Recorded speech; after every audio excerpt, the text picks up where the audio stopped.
NAB میں چلنے والا توشہ خانہ کا کیس جو نواز شریف، زرداری اور یوسف رضا گیلانی کے خلاف تھا، وہ واپس نیب راولپنڈی کو بھجوا دیا گیا۔ توشہ خانہ قانون کے مطابق توشہ خانہ میں سے آپ اینٹیکس اور گاڑیاں نہیں لے سکتے۔ اینٹیکس جو ہے وہ سرکاری بلڈنگز کے اندر رکھ دی جاتی ہیں اور گاڑیاں کیبنٹ ڈویژن کو دے دی جاتی ہیں۔ کیبنٹ ڈویژن کا جو ایڈمنسٹریٹو منسٹر ہوتا ہے وہ پرائم منسٹر خود ہوتا ہے۔ 2008 میں زرداری نے پرائم منسٹر کو آرڈر دیا کہ آپ ایک سمری موو کریں اور اس میں کیبنٹ ڈویژن کو یہ آرڈر دیں کہ ریلیکس کریں اس قانون کو، اس لا کو، اور 3 گاڑیاں جو اس کو تحفے میں ملی تھیں تاکہ وہ ریگولرائز کر کے ان کو وہ گھر لے جا سکیں۔ اس میں ایک گاڑی BMW UAE سے ملی تھی، ایک ان کو لیکسس اس کو ملی تھی UAE سے ملی تھی، دوسری لیکسس بھی، اور ایک BMW لیبیا سے ملی تھی، اور ان تینوں گاڑیوں کا نمبر جو ہے، رجسٹریشن نمبر جو ہے وہ 442 تھا۔ اس کی ٹوٹل ایسٹ ویلیو جو ہے وہ تقریباً 13 کروڑ 51 لاکھ روپیہ بنتی تھی۔ اس دوران نواز شریف کو پتہ چل گیا کہ اس طرح کی سمری موو ہو رہی ہے، تو انہوں نے میثاق جمہوریت کے رشتے میں تو میثاق کرپشن میں بھی شمولیت کے لیے درخواست کی، جس کو انہوں نے انٹرٹین کرتے ہوئے 11 سال پہلے جو مرسیڈیز سعودی عرب نے نواز شریف کو دی تھی وہ بھی سمری میں شامل کر دی گئی، اور یوں یہ 4 گاڑیاں جو ہیں قانون کو ریلیکس کر کے اس میں تبدیلی لا کر یہ لوگ اپنے گھر لے گئے،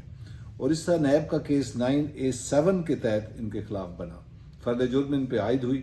اور 25 میں سے تقریباً 15 گواہ گزر چکے تھے، 10 گواہ باقی تھے، اور ان 3 یا 4 پیشوں کے بعد، ہیئرنگ کے بعد ان کی کنوکشن جو ہے 100% ہو جانی تھی۔ اور پاکستان کی تاریخ کا یہ واحد کیس ہے جس میں 2 پارٹیوں کے بڑے سربراہ نواز شریف اور زرداری ایک ہی کیس کے اندر مجرم تھے، یعنی کہ میثاق کرپشن کے اندر ان کا یہاں پہ ایک بڑا زبردست گٹھ جوڑ تھا، اور انہوں نے مل کے یہاں پہ یہ کرپشن کی ہوئی تھی۔ ابھی جب امینڈمنٹس آئی ہیں لا کے اندر، تو انہوں نے سب سے پہلے اس سیکشن 9A7 جس کے تحت کوئی بھی ڈائریکٹو جو کسی خاص فرد واحد یا اشخاص کے لیے ایشو کیا جائے وہ غیر قانونی ہوتا ہے، سب سے پہلے انہوں نے اس سیکشن کو ختم کیا، اور ساتھ ساتھ 50 کروڑ کی قدغن لگا دی، اور یوں یہ کیس آج ختم ہو گیا۔